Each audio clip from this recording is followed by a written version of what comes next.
saludémoslo al tiro, pues, mejor. Ahí ya lo estamos viendo en pantalla, doctor. ¿Cómo está? Gracias por estar nuevamente con nosotros. Es que entonces, antes de irme a la pandemia, voy a cambiarle arriba en el switch, me van a retar, pero es que estábamos hablando de un tema que me parece importantísimo, doctor. El tema de la salud mental en Chile. Vimos una nota, yo sé que no tuvo tiempo porque acaba de conectarse por temas de trabajo, pero le voy a dar solamente un resumen. Una nota de un adulto de 57 años que comete un casi parricidio contra su madre de 92 con principios de Alzheimer en su casa. Está a punto de morir con riesgo vital. Y este hombre de 57 años padece esquizofrenia desde muy temprana edad. Ha estado varias veces internado, por supuesto. Si uno lo piensa bien, se puede tratar de un brote psiquiátrico porque no estaba tomando sus medicamentos. Y hablamos de cómo hacer para hacernos cargo, efectivamente, del problema de la salud mental. Se habla de la fatiga pandémica ahora, pero la salud mental es un problema que arrastramos como sociedad, como país, hace décadas, ¿no? Sí, Humberto, ¿qué tal? Mira, efectivamente, la verdad es que, y te voy a contar un poco la experiencia que nosotros hemos tenido desde el punto de la salud en relación al COVID, y de ahí me explayo un poco más contigo, pero nosotros estamos habitualmente acostumbrados a atender pacientes tremendamente graves y estamos acostumbrados en cierta forma a convivir con la muerte. Pero a pesar de todo lo que es la pandemia, es llamativo la cantidad de personal de salud que ha tenido que retirarse por hacer un burnout. La cantidad es llamativo y yo te lo juro que a mí me asusta a veces. Estrés laboral.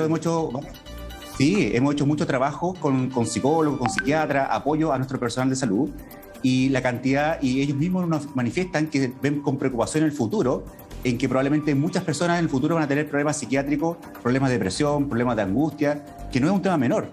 De hecho, para que tú tengas una idea, en lo que ocurre habitualmente en las unidades de cuidado intensivo con el personal de salud, que como te digo está acostumbrado a esta situación de estrés, alrededor del 30% del personal staff normal ha tenido que retirarse por licencias médicas. Muchísimo. Es altísima la cifra. ¿Tiene que ahí cerrar el WhatsApp, doctor, o ponerle silencio a las notificaciones? Tampoco hay gente capacitada para poder atender a los pacientes gravemente enfermos. Ahora, hay algo importante porque lo que yo decía en el bloque anterior, y usted corríjame si yo estoy mal, pero aquí nos falta también acudir en la ayuda de las personas que tienen menos recursos. ¿En qué sentido? En que esto es una bomba de tiempo. O sea, una persona que padece una enfermedad psiquiátrica, que no tiene ningún tipo de tratamiento o que está mal diagnosticada, que muchas veces le recetan remedios que son carísimos, que no pueden costear. Bueno, es evidente que en algún momento van a tener un brote, doctor. Sí, insisto, para no estigmatizar tampoco las enfermedades psiquiátricas. Por el lado contrario, si uno tiene un buen diagnóstico y un excelente tratamiento, las personas pueden tener una vida completamente normal. Aquí lo que estamos viendo es evidentemente un abandono de parte de, todas las instituciones pertinentes, partiendo por el Estado.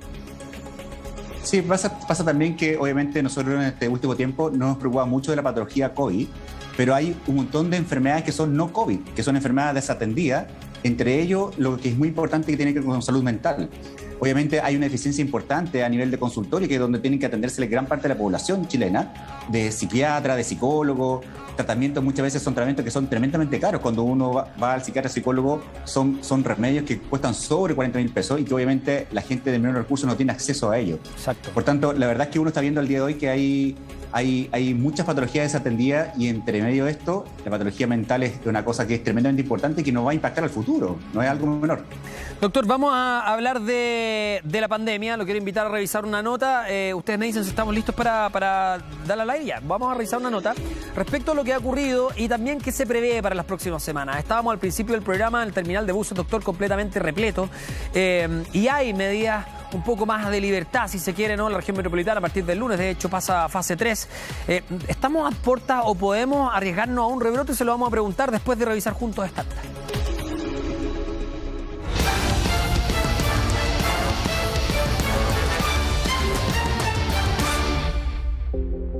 La baja en los casos activos en nuestro país sigue dando esperanzas frente a esta pandemia. Ayer se informaron que en las últimas 24 horas el país registró 1.227 nuevos contagios, la cifra más baja en los últimos 7 meses. Pero hoy se dio otra sorpresa más. La variación de nuevos casos confirmados a nivel nacional es de menos 29%, o sea, negativa, menos 29%. Para la comparación a 7 días y es de menos 40% para la comparación a 14 días. Revisando nuestros registros, es la positividad más baja que hemos tenido en la historia de la pandemia desde que llevamos registro de este porcentaje de positividad. 2.336 casos activos, 158 muertes y una positividad nacional de 3,3% se entregó hoy. Esto vendría de la mano con el alto número de vacunados que existe en el país, de los cuales siempre se quiere más. Hay que hacer un llamado a todos los rezagados a vacunarse. Hay que hacer un llamado a que la familia también impulse a la gente que no se ha querido vacunar a que se vacune. Claro, porque independiente de los más de 11 millones de chilenos que tienen completada su vacunación con las 2 dosis, hay muchos que por diferentes motivos no se han inoculado. Mi hermana no se quiere vacunar por miedo. Ella todavía no se ha vacunado. Genera un poco de temor en las personas que realmente no tienen la información clara. Y también que hay que estar pidiendo permiso para todo. Cuesta cuadrar los tiempos con el trabajo y todo. ¿En su entorno hay alguien que no se haya vacunado? Fijo, ninguno. ¿Cómo los va a convencer de vacunarse? Difícil. ¿Usted cree que lo va a lograr o ya perdió esa batalla? No, todo se puede. Por eso, desde hoy comenzaron a regir las actualizaciones del plan paso a paso, que incluyen beneficios para aquellos que tienen su esquema de vacunación completo contra el COVID-19. Una de las cosas que más estimula es el pase de movilidad. Y el pase de movilidad se obtiene obviamente con las 2 dosis de vacuna. Los cambios que se han hecho en el plan paso a paso, que privilegian una serie de actividades para personas que ya han recibido su vacuna, también puede estimular a las personas a que lo hagan lo antes posible. Este incentivo es el que ha llevado a muchos chilenos a ir a los centros de vacunación para poder inocularse. Yo me vacuné para salir de viaje, no para eso no me vacuné, si no, no me hubiera vacunado. Independiente que el ritmo de vacunación ha caído en los últimos días, que tiene más de 2 millones de rezagados. Según el Departamento de Estadísticas e Información de Salud, el grupo etario que tiene más rezagados es el que va entre 18 y 39 años. Mi llamado es a que tengan la tranquilidad de que estas vacunas ya han sido probadas en millones de personas. La forma de incentivar hoy la vacunación es cambiando completamente la estrategia de control de la pandemia por una que busque la eliminación de los casos y no a aprender a convivir con el virus. El llamado es a no tener temor. La vacuna no hace daño, más bien ayuda para combatir esta pandemia. De esta forma, más felices estaremos al ver sus resultados con los datos que entrega el ministerio, que siguen, y ojalá no se corte el hilito, a la baja.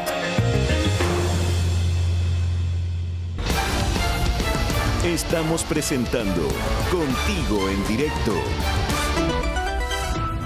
Doctor, ¿mira con algo de temor estas medidas o hay esperanza también respecto al comportamiento de la población, en la vacunación, etcétera, que hemos ido mejorando en la cifra?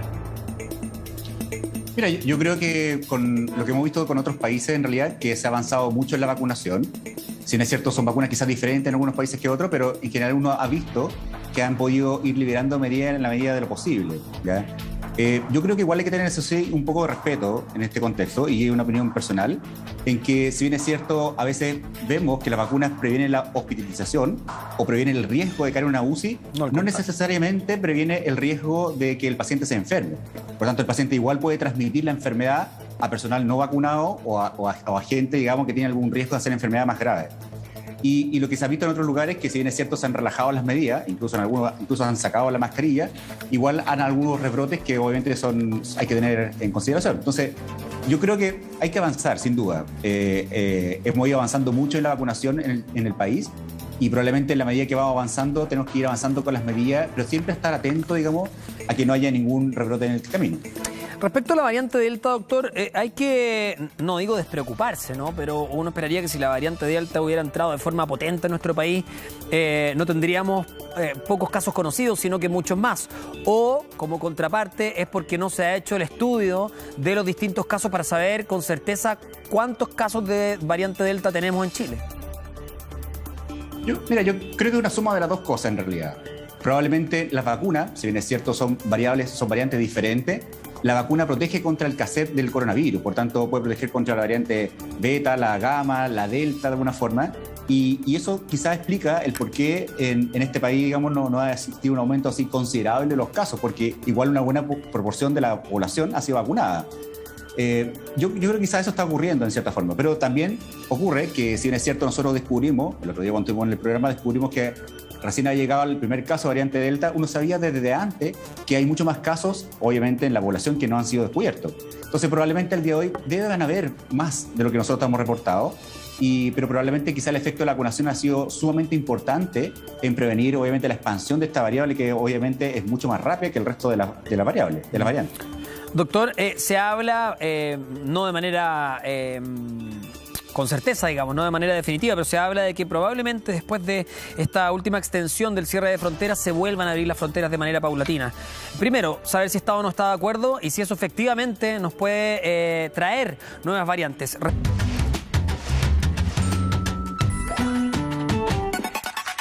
Contigo en directo por las pantallas de Chilevisión. Son las 4 de la tarde con 44 minutos de este día jueves. Estamos junto al doctor Marcos Wilcamán, infectólogo de la Clínica Ciudad del Mar, y también estamos junto, vamos a sumar a la conversación, a la ex Seremi de Salud, Rosa Yarse. Muchas gracias, Rosa, por estar con nosotros esta tarde. Doctor, le dejé una pregunta planteada en el bloque anterior respecto a la eventual apertura de las fronteras de manera paulatina, etcétera. Primero, saber si está de acuerdo, y si no, hasta cuándo habría que esperar. Y en segundo lugar, si es que pueden entrar más variantes o tenemos ese riesgo latente con la apertura de la frontera. Sí, voy a partir con la última pregunta y en base a eso voy a responder la primera. En el transcurso del tiempo nosotros tenemos que tener claro que vamos a tener nuevas variantes y es normal dentro de la replicación viral. Cuando es mucha la cantidad de virus que se está replicando, nosotros podemos tener variantes. Eso va a ser así en el transcurso del tiempo, como ha ocurrido con otras enfermedades como influenza y en fin. Por tanto, podemos efectivamente abrir fronteras y creo que es algo que nosotros, si que estamos con la condición epidemiológica baja, podemos abrirla, pero siempre es importante tener una vigilancia. Eso no podemos bajar los brazos por ningún motivo. Y siempre tenemos que estar claro, digamos, de que si tenemos la frontera abierta, tenemos que tener claro la vigilancia que tiene que ver respecto al ingreso de nuevas variantes y o al aumento de los casos que puede haber en nuestro país. Claro. Rosa, la misma pregunta. Justo estábamos hablando de eso, de que no está confirmado, pero se dice que esta sería la última vez que se extiende el cierre de frontera hasta el 25 de julio y que probablemente después se puedan empezar a abrir de manera paulatina, aunque ya hay acusaciones de personas que tergiversan la documentación, otros que inventan excusas para viajar de igual manera, pero esto sería ya un poco más masivo. ¿Está de acuerdo o no está de acuerdo? Y también saber si es que, o cuál sería el mayor riesgo de reabrir nuevamente la frontera. Bueno, lo primero es ver que hoy día va bajando el número de casos, ha disminuido la positividad en Chile y se sabe además que todos los casos, en este caso de la variante Delta, son todos de viajeros que han llegado. Por lo tanto, aquí hay dos cosas que son importantes de tener en consideración. Lo primero es que las próximas semanas se tiene que ir evaluando día a día cómo va evolucionando esta disminución de casos y que obviamente el efecto de la vacuna que va avanzando también y que ya tendría que estar pronto a llegar al 80% de la población según, digamos, de la población objetivo. Eso es importantísimo. Y lo segundo es el evaluar día a día, porque es la forma de poder decir si es que los casos empiezan repentinamente a subir o sigue bajando, y eso sería muy importante considerando el R, que también está por debajo de 1, considerando los casos, la positividad que está por debajo de 5, y eso son varios elementos importantes a considerar para tomar la decisión de la apertura del aeropuerto. Pero perdón, para interrumpirla, porque quiero hacer una pregunta respecto a lo que acaba de decir, para que lo vayamos conversando. De acuerdo a este sistema de ir analizando día a día, yo sé que es parte de lo que se tiene que hacer, tampoco se pretende que esté todo abierto, claro, si es que de un día para otro queda la escoba, pero por otra parte también hay un problema asociado a que de un día para otro se tome una determinación. Pensemos en el rubro del turismo, en el rubro gastronómico, en el comercio en general. Cuando de un día para otro se toman ese tipo de labores, no solamente se detiene el trabajo, sino que además genera pérdidas de lo que ya se ha ido comprando para volver a reabrir el comercio. Entonces, es probable, es posible o conviene este sistema híbrido de que apenas se abran un día todos volvemos y apenas se cierre todos de nuevo para la casa. ¿No es confuso eso? Por supuesto que es confuso. Por eso que las medidas tienen que estar sustentadas en algo que se va dándose día a día y semana a semana. Ya no se puede volver atrás. Esta situación, así como va, y volver atrás sería muy difícil, porque ya la población y la gente en general ya no está tomando en consideración. O sea, hoy día nosotros somos los responsables de la situación que estamos viviendo. Ya no podemos decir que es el ministro de Salud, la subsecretaria de Salud Pública, el personal de salud. hoy día somos nosotros mismos los que somos los responsables de todo lo que ha ocurrido. Sí. ¿Y por qué? Porque hoy día se planteaba en un comienzo que la mayor contaminación era porque la gente concurría a los moles, porque iba al supermercado, porque se aglomeraba aquí, se aglomeraba allá.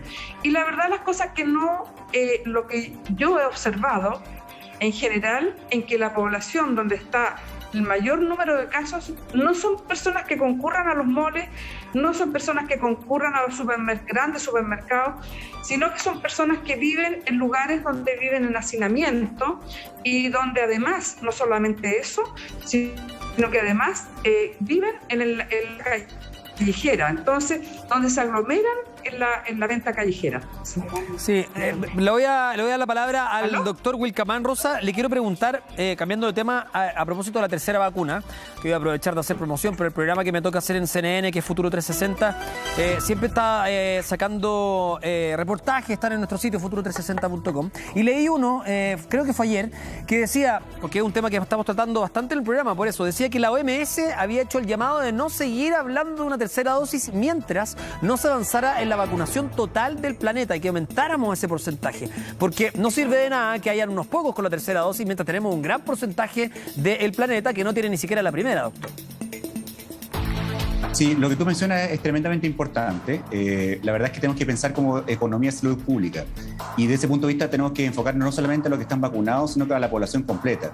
Hay población que hasta el día de hoy lamentablemente no está en los programas de vacunación, como son los niños o digamos personas que lamentablemente no han tenido la acceso a vacunarse por diferentes motivos. Se nos pegó, doctor, se nos pegó, perdón. Lo voy a interrumpir porque no estamos entendiendo. A ver, veamos, esperemos que se restablezca. No, doctor, no sé si usted me está escuchando, pero se nos pegó la... No hay caso. Ya, se nos pegó eso, así que después vamos a volver con el doctor para escuchar esa respuesta, pero ustedes me avisan cuando tengamos de nuevo esa señal. Sabemos que en medio de la pandemia nos encantaría tener a todos en el estudio, pero estamos cuidándonos entre todos y por lo mismo las conexiones son remotas. Rosa, voy a hacerle otra pregunta a usted respecto a la fiscalización férrea que la vimos hacer tantas veces, ¿no? Hay muchos que se están cuestionando aquí que las fiestas clandestinas, incluso comercio, etcétera, distintas actividades no han sido fiscalizadas y que hasta hoy gran parte de la población no sabe si estos sumarios sanitarios terminan con una multa, de cuánto se trata esta multa, porque siempre se dice, podría llegar hasta los 50 millones de pesos, pero ¿cuántos de esos tenemos? Incluso fiestas que hay 150 personas y contrataron una orquesta para tocar en el norte la otra vez. Entonces, ¿siente que ese ha sido una de las patas cojas de esta mesa para poder seguir combatiendo mejor el coronavirus? No, yo creo que bueno, una parte puede ser eso. Los sumarios son siempre extensos, largos y de periodos que muchas veces pueden ser hasta 6 meses y mucho más. Y muchas veces es probable que las multas se apliquen, pero obviamente como no las pagan, entonces el Consejo de Defensa del Estado es el que se tiene que hacer cargo después de esa situación. Pero los sumarios en general, las personas son las que en el fondo tienen que responder y cuando no responden creen que les va a cobrar, pero probablemente esas cobranzas se van a iniciar después de un año. Ustedes van a poder hacer un reportaje de toda la gente que va a estar llorando porque les están cobrando las multas y eso va a llegar por otro conducto si no las pagan. Y además hay un proceso largo al inicio porque está el sumario en sí, la persona que se defiende tiene que hacer sus descargos, posteriormente avanza ese sumario y así también quien lo fiscalizó también tiene que entregar mayor información muchas veces.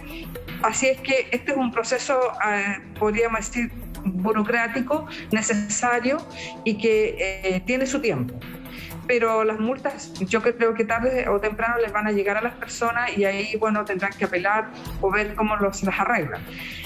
La gente no debe pensar que van a quedar impunes, les van a cobrar. Entonces, eso es lo primero. Respecto a lo otro que usted me preguntó, ¿aló? Sí, la escuchamos. ¿Sí? Sí. Bueno, yo creo que esa es una parte y la otra parte es simplemente el periodo largo que llevamos y que las personas obviamente ya no quieren entender, pero la fiscalización en estas fiestas que se hacen clandestinas no solamente corresponden a la autoridad sanitaria, sino que también a las autoridades municipales y también de las policías de nuestro país. Así que por lo tanto las denuncias, si se hacen oportunamente, tendrán que llegar y tendrán que ser fiscalizadas estos grupos que hacen irresponsablemente estas fiestas. Es que aquí es donde está la contaminación. En esas fiestas está la contaminación porque las personas no usan mascarilla, no usan las distancias, menos se lavan las manos. Entonces, la verdad es que hay un tema que está relacionado directamente con nuestra forma de actuar, con nuestra forma de comportarnos frente a una situación de este tipo. Así es, ahí es donde se generan los brotes. Se me va el tiempo, Rosa. Perdón, la escucho para cerrar. No, se nos pegó también. Ya, no hay caso hoy día ahora al final del bloque con internet. Pero bueno, queremos agradecerle. Ahora sí la tenemos de vuelta, ¿no? Para cerrar la idea, Rosa. Sí, ahí la escucho. Sí. Bueno, yo lo que decía es que en otros tiempos a las personas les cerraban las casas y las dejaban encerradas en sus casas eternamente. Hoy día no se puede hacer eso.